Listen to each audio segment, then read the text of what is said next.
You think staying quiet during gossip keeps you safe. Here's what ThinkWise viewers need to know. Every time you allow gossip around you, you're signaling, I'm a safe space for negativity. But here's the truth. You can stop gossip without drama and actually gain respect. Today, I'll show you 7 psychology-backed strategies that shut down gossip while elevating your status. Let's think wise. Let's start with the real question. Why do people gossip? Psychologist Robin Dunbar found something interesting. Gossip didn't start as a bad thing. It actually helped us survive. Thousands of years ago, sharing stories about others helped people spot danger, make friends, and stay connected. It was how communities stayed strong. But here's the twist. What once helped us now hurts us. Today, gossip doesn't build trust, it destroys it. It creates small groups that exclude others, breaks friendships, and ruins reputations. What used to bring people together now tears them apart.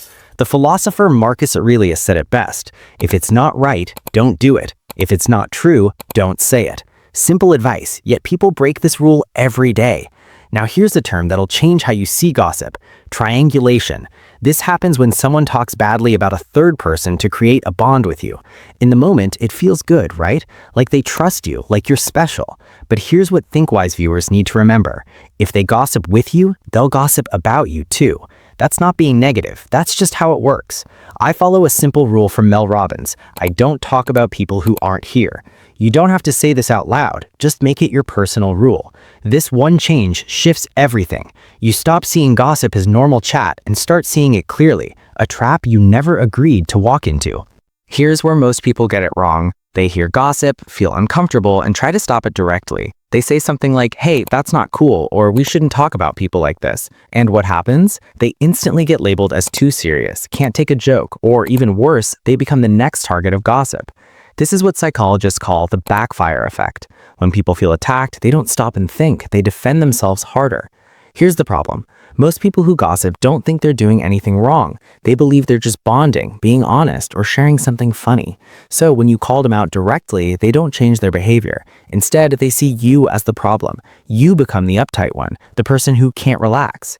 That's why real wisdom isn't about fighting gossip head on. It's about refusing to participate without making it a battle. Think about it this way. You can't control what comes out of other people's mouths. You can only control how you respond. And that's where psychology gives us some surprisingly smart ways to win without any confrontation at all. The strategies I'm about to share with you work because they don't trigger defense. They don't create enemies. They simply redirect the energy and protect your reputation at the same time. Let's think wise and learn how to do this the right way. Strategy number 1, flip it with positivity.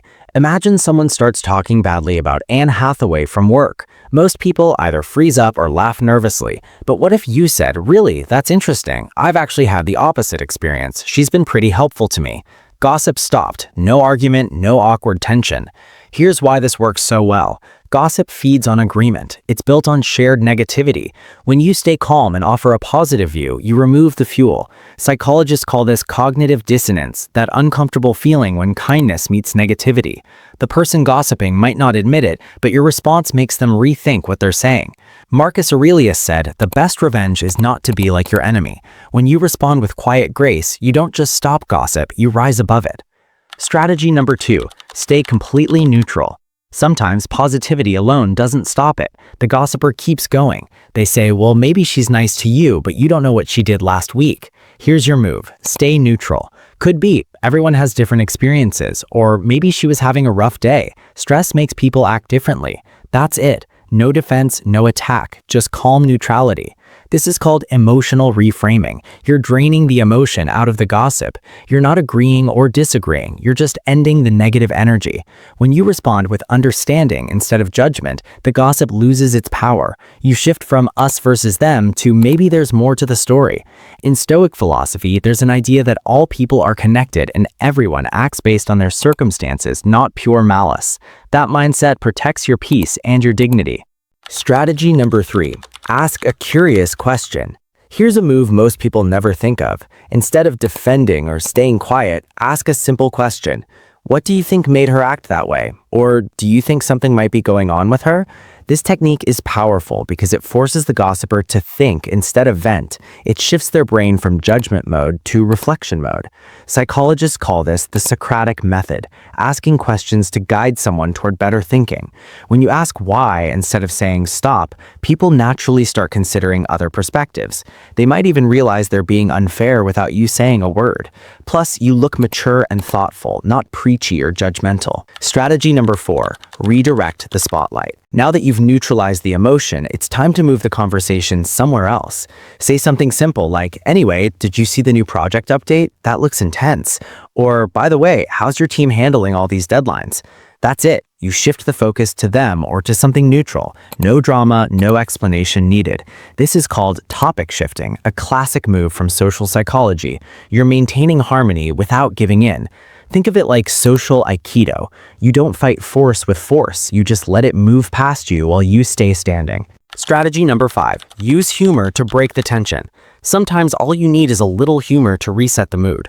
When gossip starts heating up, drop something light. Wow, this is starting to sound like a reality TV show. I can't keep up with all these plot twists. People laugh, tension breaks, but here's the key. Don't just laugh and stay there. If you do, they'll think you approve of the gossip. So as soon as the laughter fades, slide into a safer topic. Speaking of drama, did anyone catch that game last night? Or, man, I need coffee after all this. Anyone want to grab some? Smooth, neutral, no confrontation. Psychologists call this the relief theory. Humor releases pressure and resets the emotional tone of a conversation. Even the ancient philosopher Seneca said it's better to laugh at life than to complain about it. When you use humor wisely, you're not avoiding the problem, you're controlling it. Strategy number 6, make it about you, not them. Here's a subtle but powerful move. Instead of correcting the gossiper, make it about your own boundaries. Say something like, I'm trying to be better about not talking about people behind their backs. It's just something I'm working on. Or, I've been burned by gossip before, so I try to stay out of it now. This works because you're not attacking them, you're just explaining your personal choice. It's hard for someone to argue with your own values. This technique is called I statements in psychology. You focus on your behavior, not theirs, which reduces defensiveness. Strategy number 7, the silent exit. Sometimes the best strategy is no words at all, just body language. When gossip starts, you can check your phone briefly and excuse yourself. Suddenly remember you need to do something. Simply stay quiet and look disinterested until they move on. This is called passive disengagement. You're physically or mentally removing yourself from the situation without making a scene. The gossiper gets the message, you're not interested, and because you didn't say anything, there's nothing for them to argue against. This works especially well in group settings where you can't redirect the whole conversation. You just quietly step back and let it happen without you. People notice silence, and your absence from gossip speaks louder than any words could. Now, let's be real. Sometimes the person gossiping isn't just having a bad day. They're exhausting. They drain your energy. And honestly, you don't even care about being smooth anymore. You just want them to stop. Here's what you do. Technique number 1, the gray rock method. Act boring, completely boring. When they start gossiping, give them nothing to work with. Really? Didn't know that. Huh.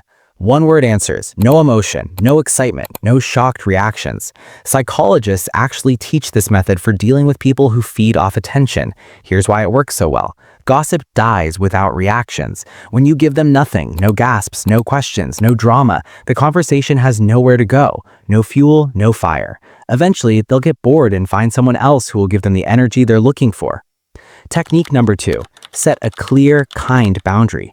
If you want to be direct, be direct. Say it plainly. Hey, I'm really trying to stay positive these days. Part of that means I don't talk about people who aren't here. Can we talk about something else? You stay calm, you stay polite, but you're completely clear. And if they feel awkward, that's okay. Sometimes awkwardness is the only way people actually learn. That uncomfortable moment is how social rules get set.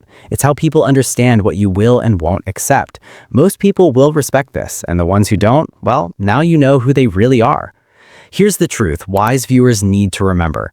If someone gossips with you, they'll gossip about you too. That's not being negative, that's just reality. So protect your energy, guard your reputation, choose your company carefully, because anyone who gossips with you will eventually gossip about you.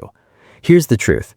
Gossip tests your character, not theirs. You can't control others, only yourself. When you refuse to gossip, you're not just protecting friendships, you're training discipline. Use psychology tricks like gray rock or stoic silence to handle gossip at work gracefully. Recognize dark psychology of fake friends before gossip destroys relationships. In a world where everyone talks, the person who shuts down gossip without being rude earns true respect. Think wise. Choose silence over drama.